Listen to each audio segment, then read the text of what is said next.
Hey, hello, and welcome to this episode of Learn Everyday English, your roadway to English proficiency. Hey, I'm out here at a different location today. I'm going to show you something a little bit different.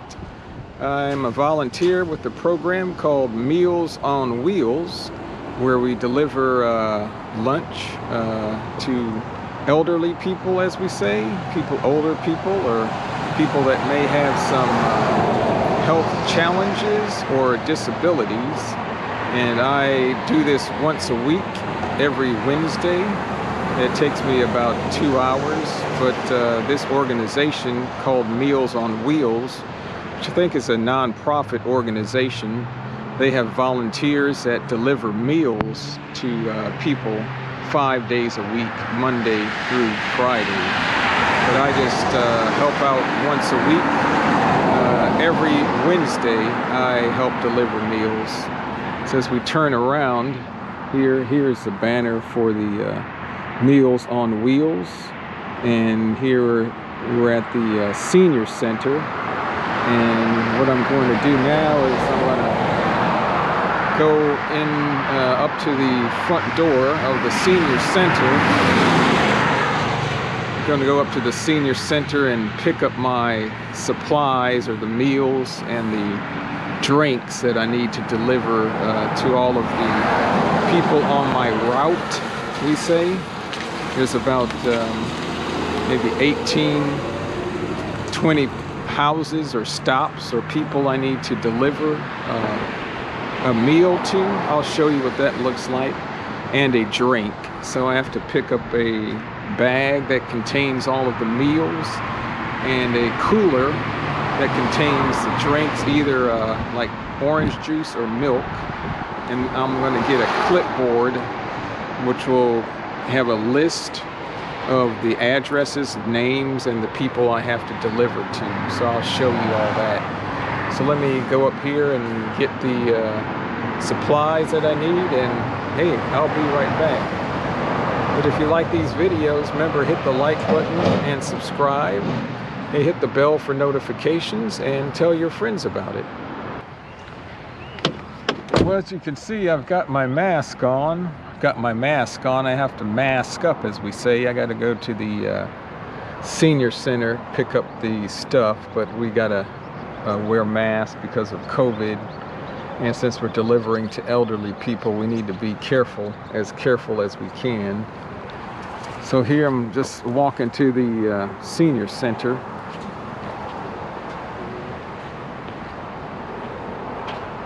Gonna ring the doorbell. Somebody will be out. As you can see, here's a sign that says the Senior Center of Walker County, Meals on Wheels. You can see that. So let me talk to the people here and I'll be right back. So I guess I can take this mask off. So I'm going to show you all the stuff that I picked up for my deliveries today. Here's a cooler. You can see, we call this a cooler, sometimes an ice cooler. It's a small cooler, but inside there are cartons, we say. Here's cartons of milk and cartons of orange juice. And I guess each person decides what they want. They can either select or choose a juice or a milk. Also get called some gloves I need to put on for protection because of COVID. So this is the clipboard they give me. It's a list of all the people's names, first name, last name, the address, and if they get a juice or a milk. And I just have to provide them the meal and the drink. Once I deliver the meal to the address, I have to check off. This is on Wednesday route. I have to put a check mark that I have delivered, and they give me a pin here that I have to use to check off once I deliver the meal. So I'm going to put that in the truck here. And then this is a bag. It's kind of a, this is an insulated bag, and I have a specific route that I do. It's called Route 8. I'll open the bag up. You can see what the meals look like. So the meals are prepared. I guess they're hot meals.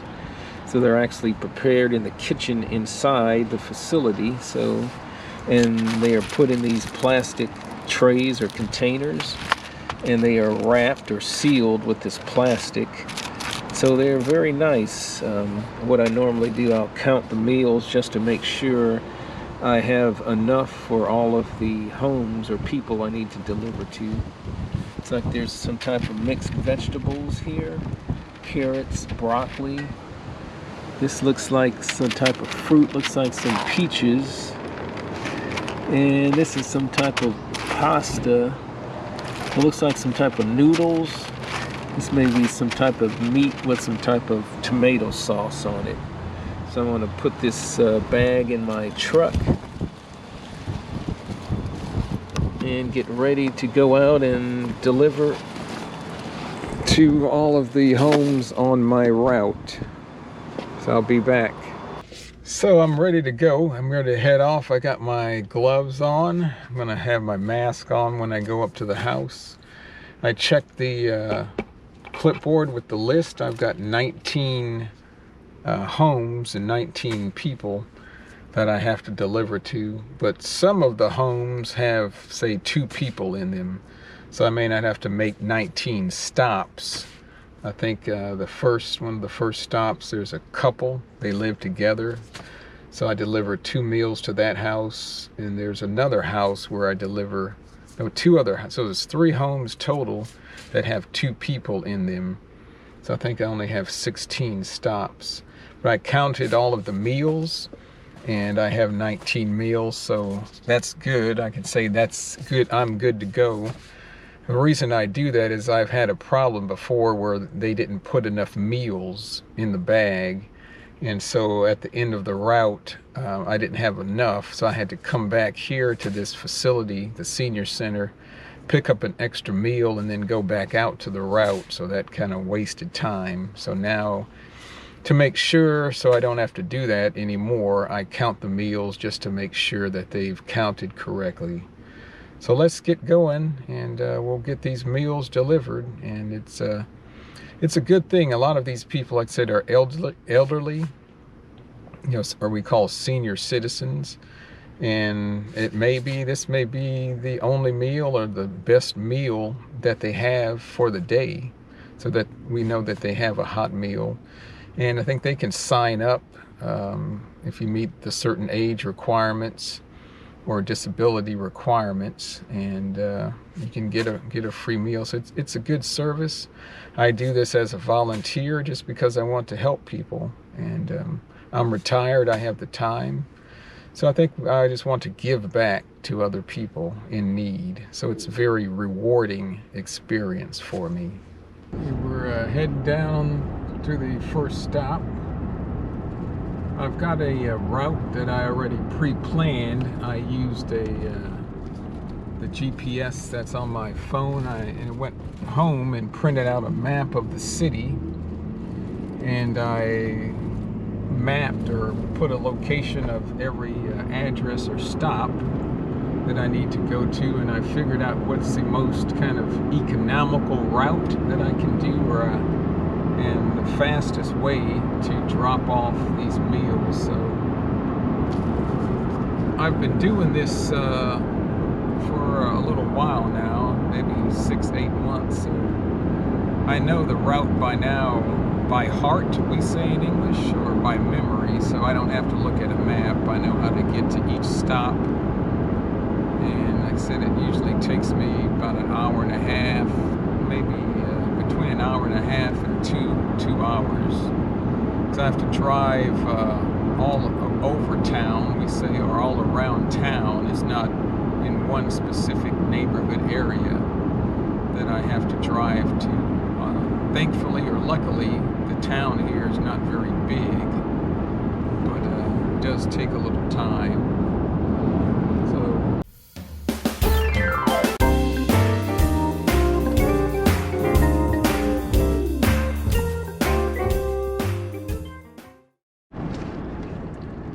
Getting here to the first stop, and I'm just gonna pull up. And I don't go inside the homes because of the COVID, so I just drop the meals. I usually ring the doorbell and drop the meal off and then leave. A lot of times people will have a cooler or something like that they'll have outside I can put the meal and the drinks into. Sometimes they'll come to the door. If they do, I'll just hand it to them and leave. So here's the first stop, and I know this lady, she gets a meal and a milk, so I'll pull a meal out from this bag. It's kind of an insulated bag. Then I'll go into the cooler here, pull out a milk. So I got her now her milk and her meal, and I'm just going to go up, bring those to her front door, either ring the bell or knock. If she's there, opens the door, I'll hand it to her. If not, I'll leave it on a chair, a table, or like I said, sometimes they'll have a cooler, and I'll just place the meal inside the cooler. Well, so I delivered that to this first stop to a lady. Now what I'm going to do is on the clipboard, I know she's here at the it's her address on the last stop. I'm just going to put I'm going to put a check mark just to I guess note or to show that I delivered a meal to her address. Now we're going to go over to kind of a senior living facility, and there I got a lot of stops. There's probably about 8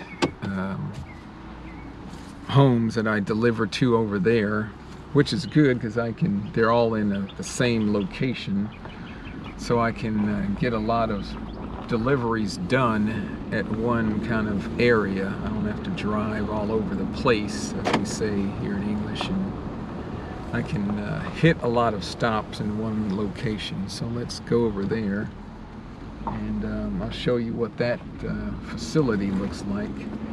I don't really want to show you each individual home or where people live because of their personal privacy issues and that sort of thing. But just show you what it's like to drive around the city helping people out. In this Meals on Wheels program, I'll give you some more information or detail about this program. I know it's been around for a long time, or sometimes we say in English it's been around for a while, and it's all over the United States in many cities. So a lot of people make use of or take advantage of this program, for it helps out a lot of elderly and senior citizens and people with disabilities or handicaps, which may prevent or preclude them from working or living a kind of what we would say a regular or normal life. So let's go to our next stop. Here I'm coming up to the called the senior kind of living facility or center. I'll show you what that looks like. This is called the Villages of Huntsville, and it's called the Senior Villages of Huntsville. So senior means elderly people or older people. And I have quite a few stops. Each person has their own kind of little, we say a duplex. And it's a really nice little facility for elderly people.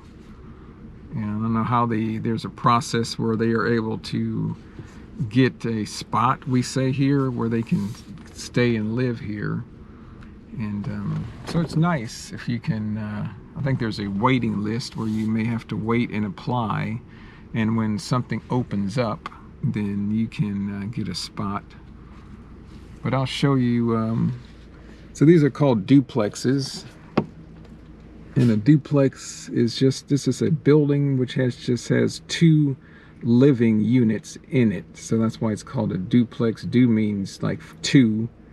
So each building, or you say little house, is divided into two sections or two homes. So two people have separate homes in each building. So they're called duplexes. So I'm not going to show you everything I'm going to do. I'm just going to go ahead. I think there's probably about 8 or 9 units that I deliver to in this senior complex. So I'm just going to go ahead and do that, deliver all of those, and once I finish, I'll get back with you. So stay tuned. Okay, well, I finished delivering to all of the units or the homes in the senior living facility or community, as we'd say here in English. Now I got to go drive to a different location, different kind of part of town, and the rest of my stops are just regular houses, we say, or single family homes.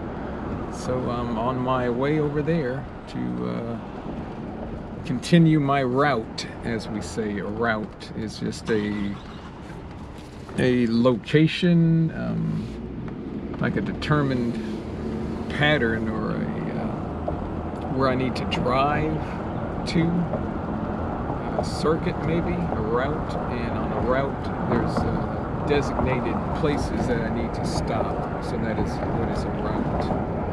So we'll just continue delivering these meals and drinks to the people that need them.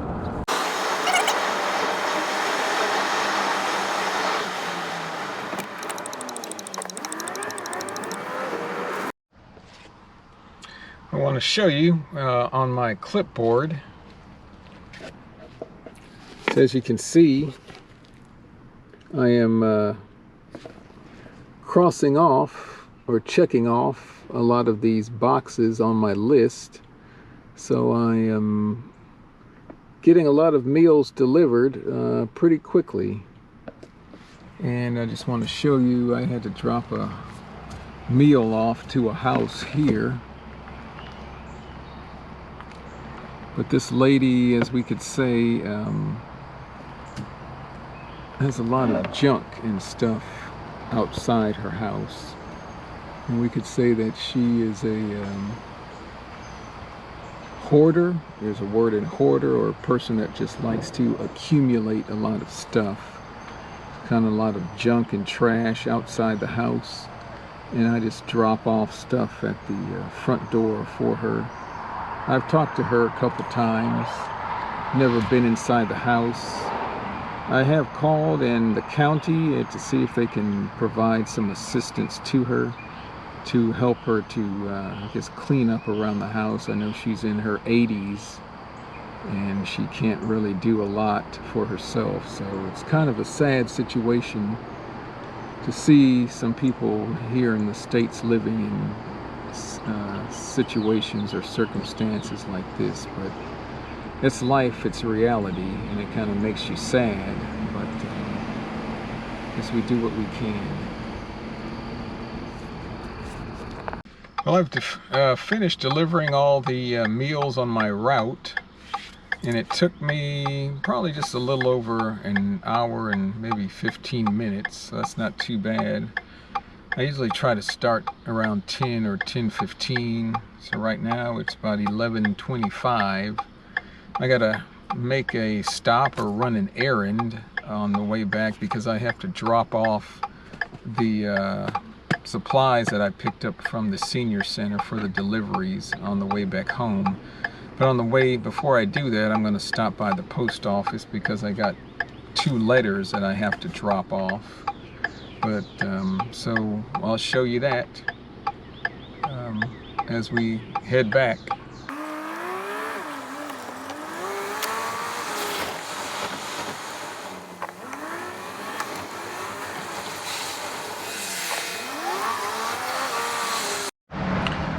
Well, here I got 2 letters I got to drop off at the post office.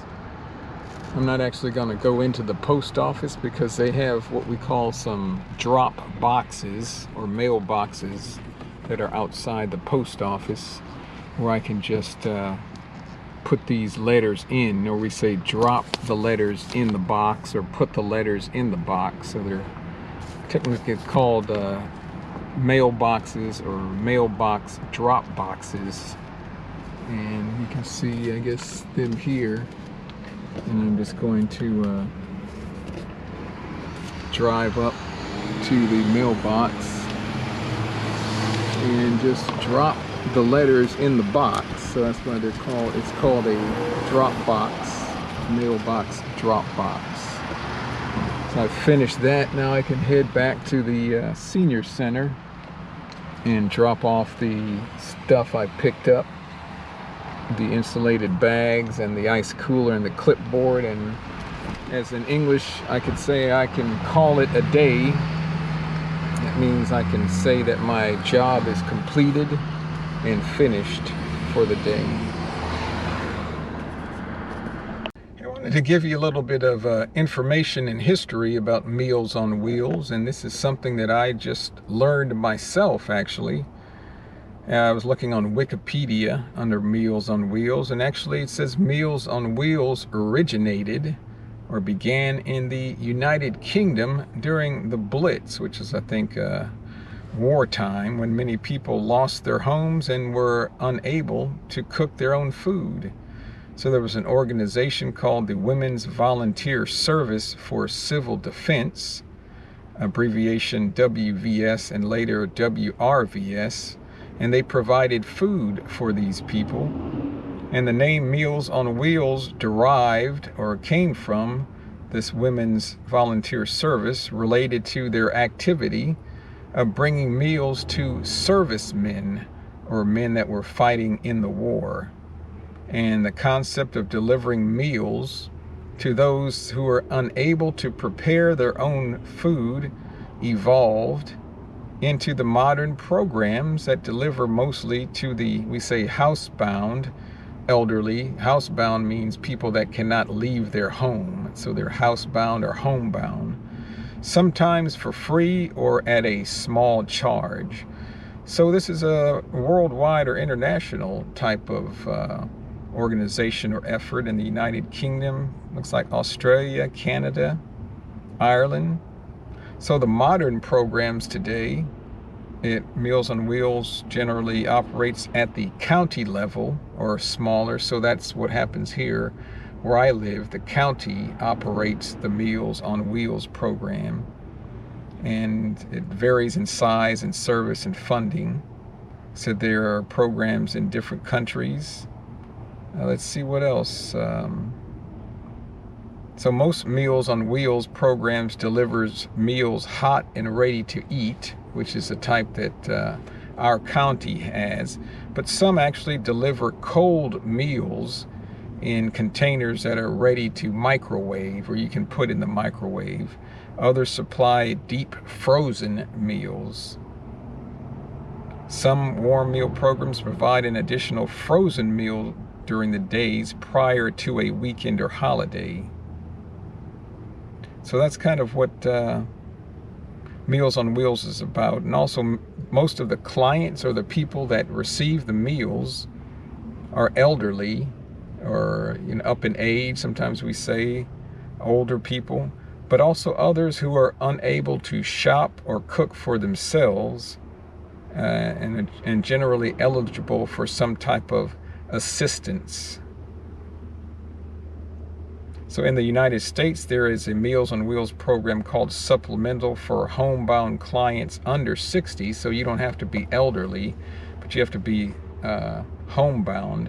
And this requires a signed note from a doctor, and there's a small fee of $2 per meal.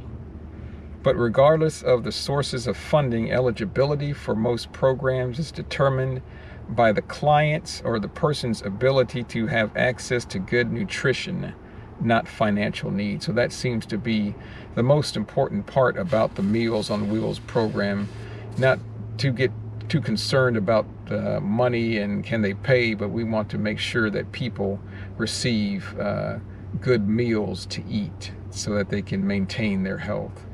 So I hope you enjoyed this episode of Learn Everyday English. If you did, hit the like button and subscribe.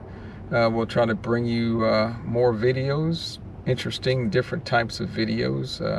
I've been doing this, like I said, for 6-8 months at least, and finally decided and thought, hey, this would be a good thing to make a video about, to show people a different side of life here in the United States and what goes on.